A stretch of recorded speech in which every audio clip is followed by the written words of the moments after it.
Hello students, GK tech Bangla চ্যানেলে তোমাদের সকলকে স্বাগত জানাই। তো গত শনি ও রবিবার কোচবিহার এবং আলিপুরদুয়ার জেলার যে অঙ্গনওয়াড়ি কর্মী এবং সহায়িকা নিয়োগের পরীক্ষা হয়ে গেল, তারই উত্তরপত্র ভিডিও নিয়ে আজকে চলে এসেছি। আশা করি এই দুই জেলার পরীক্ষার্থী বোনেরা তোমরা খুব ভালো পরীক্ষা দিয়েছো, যারা যারা আমাদের আইসিডিএস সাফল্য বইটি এবং চ্যানেলটি ফলো করেছিলে। কারণ প্রচুর প্রশ্ন কিন্তু এই জেলাতেও আমাদের বই থেকে এবং চ্যানেল থেকে কমন এসেছিল। তো আশা করি তোমরা প্রত্যেকটি প্রশ্নের সঠিক উত্তর করে এসেছো বোনেরা। তো জিকে টেক বাংলার পক্ষ থেকে তোমাদের অনেক অনেক শুভেচ্ছা জানাই। তোমরা সকলে এখন থেকেই কিন্তু একটু একটু করে ইন্টারভিউয়ের জন্য প্রস্তুতি নিতে থাকো। মনে রাখবে, ইন্টারভিউ অ্যাটেন্ড করলে এবং ইন্টারভিউ থেকে একটা ভালো নাম্বার তুলতে পারলে তবেই কিন্তু তোমরা মেরিট লিস্টে সবার থেকে এগিয়ে থাকতে পারবে এবং চাকরিটা পেতে পারবে। তো গত শনিবার এবং রবিবারের পরীক্ষা থেকে যে সমস্ত প্রশ্ন আমরা পেয়েছি, তোমরা আমাদের পাঠিয়েছো, তার উত্তরগুলি এখন আমরা দেখে নেব। তো যারা যারা পরীক্ষা দিয়েছিলে তারা একটু মিলিয়ে নাও এবং দেখে নাও কত প্রশ্ন আমাদের ক্লাস থেকে এবং আমাদের বই থেকে কমন এসেছিল। তো চলো দেখে নিই প্রশ্নগুলি। তো ভিডিও শুরুতেই তোমাদেরকে বলে রাখি, দুই জেলার প্রশ্ন কিন্তু এখানে মিক্সড করে আছে।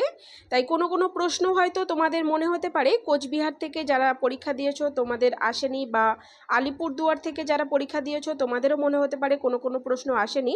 যেহেতু তোমরা মেনশন করোনি প্রশ্ন পাঠানোর সময় কোনটি কোন জেলার প্রশ্ন, তাই আমি মিক্সড আপ করেই দিলাম।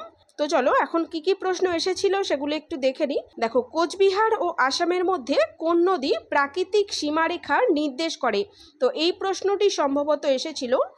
আরেকটি কথা, তোমরা কিন্তু আমাকে অপশন জানাওনি, অর্থাৎ কোন কোন অপশন প্রশ্নের মধ্যে ছিল তোমরা কিন্তু জানাওনি। তো আমার মতে যে উত্তরটি হওয়া উচিত সেটি আমি এখানে করে দিলাম। তো তোমরা যারা পরীক্ষা দিয়েছো তোমাদের যদি মনে হয় যে এই অপশনটি ছিল না, সেটিও আমাকে জানিও, আমি সঠিক উত্তর জানিয়ে দেব। দেখো, কোচবিহার ও আসামের মধ্যে কোন নদী প্রাকৃতিক সীমারেখা নির্দেশ করে? সম্ভবত এই প্রশ্নটি এসেছিল। তো এর উত্তর হয়ে যাবে সংকোষ নদী। সংকোষ নদী কোচবিহার এবং আসামের মধ্যে প্রাকৃতিক সীমারেখা নির্দেশ করে। তো আগামী দিনে যারা পরীক্ষা দেবে তোমরা জেনে রাখো, এই প্রশ্নটি তোমাদের এইভাবেও আসতে পারে যে পশ্চিমবঙ্গ ও আসামের মধ্যে কোন নদী প্রাকৃতিক সীমারেখা নির্দেশ করে, বা কোন নদীটি পশ্চিমবঙ্গ এবং আসামকে বিভক্ত করেছে? মনে রাখবে উত্তর হয়ে যাবে সংকোষ নদী। যেহেতু কোচবিহার হলো পশ্চিমবঙ্গের একটি জেলা এবং আসাম হলো আলাদা রাজ্য, তো কোচবিহার ও আসামের মধ্যে কোন নদীটি প্রাকৃতিক সীমারেখা নির্দেশ করে, এভাবেও প্রশ্ন আসতে পারে। মনে রাখবে সংকোষ নদী। তো এই প্রশ্নটি একটু আনকমন প্রশ্ন, কিন্তু আনকমন প্রশ্ন হলেও কিন্তু এই প্রশ্নটি আমাদের ক্লাসে করানো হয়েছিল। তো যারা যারা ক্লাস করেছিলেন নিশ্চয়ই তোমরা সঠিকভাবে উত্তর দিতে পেরেছো। পরের প্রশ্নে চলে যাব। পরের প্রশ্ন, ভিটামিন ডি এর বিজ্ঞানসম্মত নাম কি? তো দেখো, ভিটামিন ডি এর রাসায়নিক নাম এবং বিজ্ঞানসম্মত নাম এই দুটি একই। তো ভিটামিন ডি এর রাসায়নিক নাম আমরা করিয়েছিলাম ক্যালসিফেরল। যখনই আমরা ভিটামিন সম্পর্কিত প্রশ্ন করাতাম তখনই তার রাসায়নিক নামগুলি আমরা করিয়ে দিতাম। তো যারা যারা ক্যালসিফেরল উত্তর করেছো তাদের উত্তর সঠিক, এটিও কমন প্রশ্ন। পরের প্রশ্ন, মানবদেহের ক্যালসিয়াম শোষণের জন্য দায়ী কোন ভিটামিনটি? তো কমন প্রশ্ন, সঠিক উত্তর হয়ে যাবে vitamin D. Vitamin D calcium শোষণ করে। পরের প্রশ্ন কি এসেছিল দেখো, কোচবিহার জেলার ঐতিহাসিক প্রাসাদ কোনটি? তো কোচবিহার জেলার ঐতিহাসিক প্রাসাদ হলো ভিক্টর জুবিলি প্যালেস বা কোচবিহার রাজপ্রাসাদ। তো যারা এই দুটির মধ্যে উত্তর করেছো তাদের উত্তর সঠিক। পরের প্রশ্ন কি এসেছিল দেখো, ফল পাকাতে কোন হরমোনটি ব্যবহার করা হয়? দেখো কমন প্রশ্ন, সঠিক উত্তর হয়ে যাবে ইথিলিন। ইথিলিন ব্যবহার করা হয়। পরের প্রশ্ন, ভারতের উত্তর পশ্চিম মরুভূমি কোনটি? সঠিক উত্তর হয়ে যাবে থর মরুভূমি। এটি হলো ভারতের উত্তর পশ্চিম দিকে অবস্থিত। তো থর মরুভূমি যারা উত্তর করেছো তাদের উত্তর সঠিক। পরের প্রশ্ন, প্রথম কোন ভারতীয় নোবেল পুরস্কার পেয়েছিলেন? দেখো কমন প্রশ্ন, সঠিক উত্তর রবীন্দ্রনাথ ঠাকুর। তো এখানে তোমাদের একটি কথা বলি, যারা এক্সাম দিয়েছো তারা তো আজকের ভিডিওটি দেখবেই, এর সঙ্গে সঙ্গে যারা পরীক্ষা দেবে আগামী দিনে তারাও কিন্তু আজকের ভিডিওটি দেখো এবং দেখে নাও কেমন প্রশ্ন আসে বা কেমন প্রশ্ন এসেছিল। তো সেই মতো তোমরা প্রস্তুত হতে পারবে। এবং আরও একবার তোমাদেরকে বলবো, আমাদের চ্যানেলের সম্পূর্ণ ফ্রি ভিডিওগুলি, অর্থাৎ ইউটিউব চ্যানেলের সম্পূর্ণ ফ্রি ভিডিওগুলি তোমরা দেখতে থাকো। প্রচুর ভিডিও ক্লাসেস রয়েছে তোমাদের জন্য সেখানে, এবং আমাদের এই পিডিএফ বইটি তোমরা কিন্তু নিয়ে প্রস্তুতি নিতে থাকো। আশা করি পরীক্ষার জন্য তোমাদের কোনো অসুবিধা হবে না। পরের প্রশ্ন এসেছিল আধুনিক ভারতের জনক কাকে বলা হয়? তো বারবার করানো হয়েছে প্রশ্নটি, রাজা রামমোহন রায় হয়ে যাবে উত্তর। পরের প্রশ্ন, ভারতের মূল ভূখণ্ডের দক্ষিণতম বিন্দু কোনটি? তো ভারতের মূল ভূখণ্ডের দক্ষিণতম বিন্দু হলো কন্যাকুমারী। তো কন্যাকুমারী যারা উত্তর করেছো তাদের উত্তর সঠিক। এবং মনে রাখবে ভারতের ভূখণ্ডের দক্ষিণতম বিন্দু, এটি তো মূল ভূখণ্ডের বলেছে, কিন্তু মনে রাখবে ভারতের দক্ষিণতম বিন্দু হলো ইন্দিরা পয়েন্ট। পরের প্রশ্ন দেখো, ট্রাকোমা রোগে কোন অঙ্গ আক্রান্ত হয়? তো দেখো এই প্রশ্নটিও কমন, সঠিক উত্তর হয়ে যাবে চোখ। মনে রাখবে ট্রাকোমা, গ্লুকোমা এবং রাতকানা যে রোগটি, এগুলি সবই চোখের রোগ। পরের প্রশ্ন কি এসেছিল দেখো, দইতে কোন অ্যাসিড থাকে?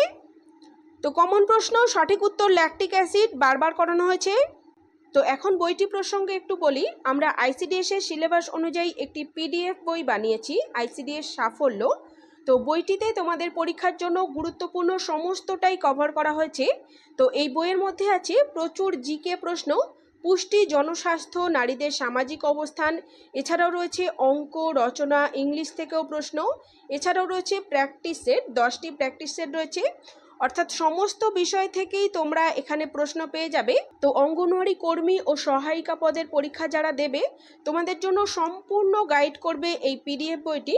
তো এই পিডিএফ বইটির মূল্য আমরা তোমাদের সবার কথা মাথায় রেখে খুবই কম রেখেছি, যাতে সবার পক্ষে কেনাটা পসিবল হয়।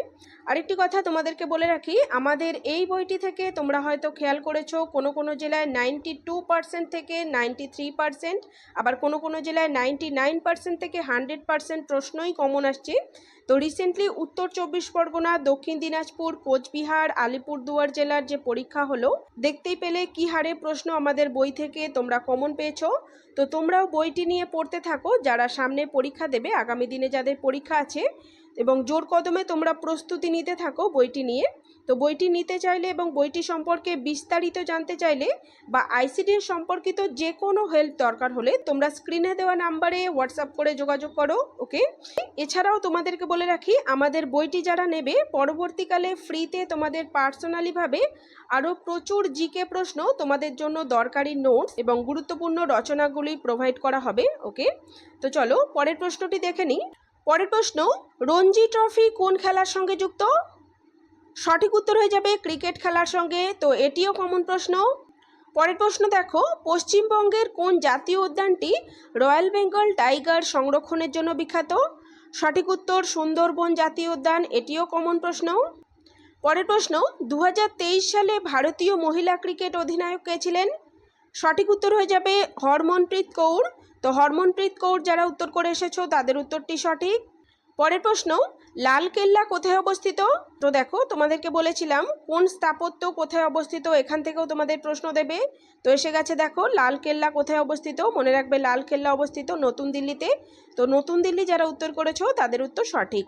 পরের প্রশ্নটি কি এসেছিল দেখো, কোনটি জলবাহিত রোগ? তো অপশনগুলি তোমরা আমাকে মেনশন করোনি কোনটি অপশনে ছিল। তো এর মধ্যে কোনোটি যদি তোমাদের অপশনে থেকে থাকে তবে সেটি হয়ে যাবে উত্তর। তো দেখে নাও, কলেরা, আমাশয়, টাইফয়েড, হেপাটাইটিস এ, এগুলি সবই জলবাহিত রোগ। পরের প্রশ্ন দেখে নাও, ভারতের নাইটেঙ্গেল কাকে বলা হয়? তো দেখো এই প্রশ্নটি কিন্তু আগেরও একটি জেলার পরীক্ষায় এসেছিল, তো তোমাদেরও এসে গেছে, এবং আগামী দিনে যারা পরীক্ষা দেবে তোমরাও দেখো তোমাদেরও কিন্তু এখান থেকে প্রশ্ন রিপিটেশন হতে থাকবে। তো তোমরা খুব মন দিয়ে দেখো, ভারতের নাইটেঙ্গেল বলা হয় সরোজিনী নাইডুকে। সরোজিনী নাইডু যারা উত্তর করেছো তাদের উত্তর সঠিক। পরের প্রশ্ন, মানবদেহের সবচেয়ে বড় হাড়ের নাম কি? তো দেখো কয়েকদিন আগেই অন্য একটি জেলার পরীক্ষা হয়ে গেছিল, সেখানে কিন্তু মানবদেহের সবচেয়ে ছোট হাড়ের নাম জিজ্ঞাসা করেছিল। তো ছোট হাড়ের নাম স্টেপিস। তো সেই প্রসঙ্গে আমি কিন্তু আলোচনা করে দিয়েছিলাম আরও একবার যে মানবদেহের সবচেয়ে বড় হাড়ের নাম ফিমার। তো নিশ্চয়ই তোমাদের মনে আছে। তো যারা ফিমার উত্তর করেছো তাদের উত্তর সঠিক। পরের প্রশ্ন, মেঘনাদ বধ কাব্যটি কার লেখা? কমন প্রশ্ন, সঠিক উত্তর মাইকেল মধুসূদন দত্ত। পরের প্রশ্ন, লাল নদী কাকে বলে? তো দেখো যে কটি প্রশ্ন এখনো পর্যন্ত করিয়েছি তার মধ্যে এই প্রশ্নটি ফার্স্ট এলো, যেটি আমরা কমন দিতে পারিনি, এটি আনকমন প্রশ্ন একটি। তো দেখো লাল নদী কাকে বলে, এর উত্তর হয়ে যাবে ব্রহ্মপুত্র নদ। ব্রহ্মপুত্র নদকে লাল নদী বলা হয়, মনে রাখবে। পরের প্রশ্ন, রক্তে শর্করার হার নিয়ন্ত্রণ করে কোন হরমোনটি? তো খুবই সহজ প্রশ্ন, কমন প্রশ্ন, সঠিক উত্তর ইনসুলিন হরমোন। পরের প্রশ্ন, কোন নদীকে বাংলার দুঃখ বলা হয়?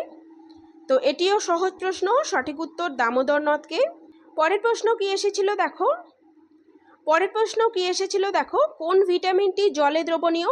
তো বারবার করানো হয়েছে প্রশ্নটি, সঠিক উত্তর হয়ে যাবে vitamin B, vitamin C, vitamin P. যেহেতু অপশান আমাকে জানাওনি তোমরা, তো জেনে রাখো ভিটামিন বি, সি, পি এর মধ্যে যে কোনো একটি অপশানে থাকলে সেটি হয়ে যাবে উত্তর। পরের প্রশ্ন কি এসেছিল দেখো, উত্তরবঙ্গে মোট কয়টি জেলা রয়েছে? তো উত্তরবঙ্গের জেলার সংখ্যা 8টি যারা করেছো তাদের উত্তর সঠিক। পরের প্রশ্ন, অযোধ্যা কোন নদীর তীরে অবস্থিত? তো দেখো নদী তীরবর্তী শহর, এটিও বলেছিলাম তোমাদের ইম্পর্টেন্ট টপিক। সঠিক উত্তর হয়ে যাবে সরজু নদীর তীরে অবস্থিত অযোধ্যা শহরটি। পরের প্রশ্ন দেখো, উদ্ভিদের প্রাণ আছে এটি কে বলেছেন? তো সঠিক উত্তর হয়ে যাবে জগদীশচন্দ্র বসু। নিশ্চয়ই সবাই সঠিক উত্তর করেছো। পরের প্রশ্ন কি এসেছিল দেখো, গোলাপি শহর কাকে বলা হয়? সঠিক উত্তরটি হয়ে যাবে জয়পুরকে। পরের প্রশ্ন দেখো, পথের পাঁচালী কার লেখা? তো পথের পাঁচালী লেখা বিভূতিভূষণ বন্দ্যোপাধ্যায়ের। কমন প্রশ্ন। পরের প্রশ্ন কি এসেছিল দেখো, আশা এর ফুল ফর্ম কি বা পুরো নাম কি? তো দেখো এই অঙ্গনওয়াড়ি রিলেটেড ফুল ফর্ম প্রশ্নগুলি তোমাদেরকে আগেও বলেছি, এখনও বলছি, তোমাদের জন্য কিন্তু ভেরি ভেরি ইম্পর্টেন্ট। তোমাদের এখান থেকে কিন্তু 2 থেকে 3টি প্রশ্ন দেয়। তো এই প্রশ্নটির সঠিক উত্তর তোমরা জেনে নাও, অ্যাক্রিডিটেড সোশ্যাল হেলথ অ্যাক্টিভিস্ট। তো এই উত্তরটি যারা করেছো তাদের উত্তরও সঠিক। পরের প্রশ্ন, লবণের রাসায়নিক সংকেত কি? কমন প্রশ্ন, সঠিক উত্তর NaCl বা সোডিয়াম ক্লোরাইড। পরের প্রশ্ন, শুশুনিয়া পাহাড় কোন জেলায় অবস্থিত? কমন প্রশ্ন, সঠিক উত্তর বাঁকুড়া জেলায়। পরের প্রশ্ন দেখো, আয়োডিনের অভাবে কি রোগ হয়? তো আয়োডিনের অভাবে হয়ে থাকে গলগণ্ড, বারবার করানো হয়েছে তোমাদের। পরের প্রশ্ন, ভারতের প্রথম মহিলা রাষ্ট্রপতির নাম কি? সঠিক উত্তর প্রতিভা দেবী সিং প্যাটেল। তো এই প্রশ্নটির উত্তর যারা এটি করেছো তাদের উত্তর সঠিক। পরের প্রশ্ন, রক্তে হিমোগ্লোবিন বৃদ্ধি করার জন্য কোনটি দরকার? সঠিক উত্তর হয়ে যাবে আয়রন অথবা লৌহ, যেটি অপশনে থাকবে। পরের প্রশ্ন দেখো, BCG টিকা দেওয়া হয় কোন রোগ প্রতিরোধে? তো দেখো এই প্রশ্নটি কিন্তু প্রত্যেকটি জেলার পরীক্ষায় আসতে দেখা যাচ্ছে। তো আগামী দিনে যারা পরীক্ষা দেবে তোমরা নোট করে নাও, যারা জানো না, যক্ষা বা টিবি রোগ প্রতিরোধে এই BCG টিকাটি দেওয়া হয়। পরের প্রশ্ন দেখো, মানবদেহের প্রধান রেচন অঙ্গ কোনটি? কমন প্রশ্ন, সঠিক উত্তর হয়ে যাবে বৃক্ক। পরের প্রশ্ন, কোন বংশের রাজত্বকালে অজন্তা ইলোরা গুহা নির্মিত হয়েছে? তো সঠিক উত্তরটি হয়ে যাবে গুপ্ত বংশের রাজত্বকালে। পরের প্রশ্ন দেখে নাও কি এসেছিল, ভারতের কোন রাজ্যের দীর্ঘতম উপকূল রেখা আছে? তো এটিও কমন প্রশ্ন, সঠিক উত্তর গুজরাট রাজ্যের। পরের প্রশ্নটি দেখো, রক্তকণিকার প্রধান খনিজ পদার্থ কি? তো এখানে সম্ভবত লোহিত রক্তকণিকা দিয়েছিল। তো মনে রাখবে লোহিত রক্তকণিকার প্রধান খনিজ পদার্থ হলো লৌহ। তো যারা লৌহ উত্তর করেছো তাদের উত্তর সঠিক। পরের প্রশ্নটি দেখো, কাজিরাঙা জাতীয় উদ্যান কোথায় অবস্থিত? তো বারবার করানো হয়েছে, প্রশ্নটির উত্তর হয়ে যাবে আসাম রাজ্য। পরের প্রশ্ন, বাঁশ নাচ বা চেরাও কোথাকার নৃত্য? তো দেখো এই প্রশ্নটি একটি আনকমন প্রশ্ন, আমরা এই প্রশ্নটি করাইনি। তো জেনে রাখো প্রশ্নটির উত্তর হয়ে যাবে মিজোরাম হয়ে যাবে সঠিক উত্তর। বাঁশ নাচ বা চেরাও এটি হলো মিজোরাম রাজ্যের একটি ঐতিহ্যবাহী নৃত্য। তো মিজোরাম যারা উত্তর করেছো তাদের উত্তর সঠিক। পরের প্রশ্ন দেখো, ওয়ান স্টপ সেন্টার প্রকল্প কি? তো দেখো প্রকল্প রিলেটেড একটি আলাদা ভিডিও তোমাদেরকে দিয়েছিলাম আমি, সেই ভিডিওতে বা অন্যান্য ক্লাসেও আমরা কিন্তু এই ওয়ান স্টপ সেন্টার প্রকল্প নিয়ে আলোচনা করেছিলাম। তো অপশনে কি দেওয়া ছিল সেটি যেহেতু জানা নেই, তোমরা এই ওয়ান স্টপ সেন্টার প্রকল্প সম্পর্কে একটু জেনে রাখো আগামী দিনে যারা পরীক্ষা দেবে। এটি হলো মহিলাদের ক্ষমতায়নের জন্য একটি প্রকল্প। এই প্রকল্পের লক্ষ্য হলো সরকারি ও বেসরকারি ক্ষেত্রে সহিংসতা দ্বারা ক্ষতিগ্রস্ত মহিলাদের সহায়তা প্রদান করা। তো এই 42টা প্রশ্ন আমরা জিকে থেকে পেয়েছিলাম। তো এই 42টা প্রশ্নের মধ্যে আমাদের ক্লাস এবং আমাদের বইটি থেকে মনে রাখবে 40টি প্রশ্নই আমাদের ক্লাস এবং বই থেকে কমন এসেছিল। তো তোমরা যারা আগামী দিনে পরীক্ষা দেবে বা দিয়েছো তোমরা কিন্তু একটু মিলিয়ে দেখে নিও, 42-এর মধ্যে 40টা প্রশ্ন আমরা কমন দিতে পেরেছি। তো এরপরে কিছু ইংলিশ থেকে এবং অঙ্ক থেকে প্রশ্ন তোমরা আমাকে পাঠিয়েছো। তো দেখো কি প্রশ্ন এসেছিল ইংলিশ থেকে। দেখো, the cat dash sleep on the mat. তো এখানে স্লিপের ভার্ব পরিবর্তন তোমাদের করতে বলেছিল। তো দেখো সঠিক উত্তর হয়ে যাবে স্লিপস। স্লিপ থেকে হয়ে যাবে sleeps. The cat sleeps on the mat. তো এরপরে ইংলিশ ট্রান্সলেশনের প্রশ্ন, অর্থাৎ বাংলা একটি বাক্য দেওয়া ছিল, সেটি থেকে ইংলিশ ট্রান্সলেশন তোমাদের করতে হয়েছিল। তো বাক্যটি ছিল, বালকটি বৃদ্ধ লোকটিকে সাহায্য করছে। তো এর ইংলিশ ট্রান্সলেশন হয়ে যাবে, the boy is helping the old man. পরের প্রশ্নটি দেখো, আই রিড বুক। তো এটিরও ভার্ব পরিবর্তন করে লিখতে হবে, রিডের ভার্ব পরিবর্তন করে লিখতে হতো। তো সঠিক উত্তরটি হয়ে যাবে রিড। তো রিডই থাকবে, I read a book, I read বুক। তো পরের প্রশ্নটি দেখো, মা শিশুকে খাওয়াচ্ছে। তো এটিও ইংলিশ ট্রান্সলেশন হয়ে যাবে, mother is feeding the baby. তো এরপরেও একটি ইংলিশ ট্রান্সলেশন দেখো, ছাত্ররা প্রতিদিন বিদ্যালয়ে যায়। এর ইংলিশ ট্রান্সলেশন হবে, students go to school every day. পরের প্রশ্নটি দেখো, অঙ্ক থেকে এই প্রশ্নটি তোমরা আমাকে পাঠিয়েছিলে 0.75, একে ভগ্নাংশে পরিণত করো প্রশ্ন দিয়েছিল। তো এর উত্তর হয়ে যাবে 3/4। তো কিভাবে হলো দেখো, 0.75কে যদি আমরা ভগ্নাংশে লিখি তাহলে 7/5, নিচে দেখো কত হবে 1, এবং দশমিকের পরে এই দুটো সংখ্যার জন্য পিছনে 1-এর পিছনে দুটো শূন্য হলো। তো উপরে হলো 75 এবং নিচে হলো 100। তো এটিকে কাটাকুটি করলে বা ছোট সংখ্যায় পরিণত করলে দেখো উত্তর চলে আসবে 25 দিয়ে কাটবো আমরা, 25 3-এ 75 এবং 25 4-এ 100। তো উত্তরটি হয়ে গেল কত, 3/4। তো 3/4 যারা উত্তর করেছো তাদের উত্তর সঠিক। তো এরপরে তোমরা দেখে নাও আলিপুরদুয়ার জেলা এবং কোচবিহার জেলায় কি কি রচনা এসেছিল। দেখো, আলিপুরদুয়ার জেলার রচনা এসেছিল অঙ্গনওয়াড়ি কেন্দ্রের পরিষেবা সম্পর্কে, এখানে বিষয়টি দিয়েছিল। এবং কোচবিহার জেলার রচনার বিষয় ছিল গর্ভবতী মা ও শিশু স্বাস্থ্য। তো আজকের ভিডিওটি এই পর্যন্তই। ভিডিওটি তোমাদের যদি হেল্পফুল বলে মনে হয় একটি লাইক করে দিও এবং বন্ধুদের মাঝে শেয়ার করে দিও। আগামী দিনে আরও একটি নতুন ক্লাস নিয়ে চলে আসছি। তো চলো, দেখা হচ্ছে নেক্সট ভিডিওতে।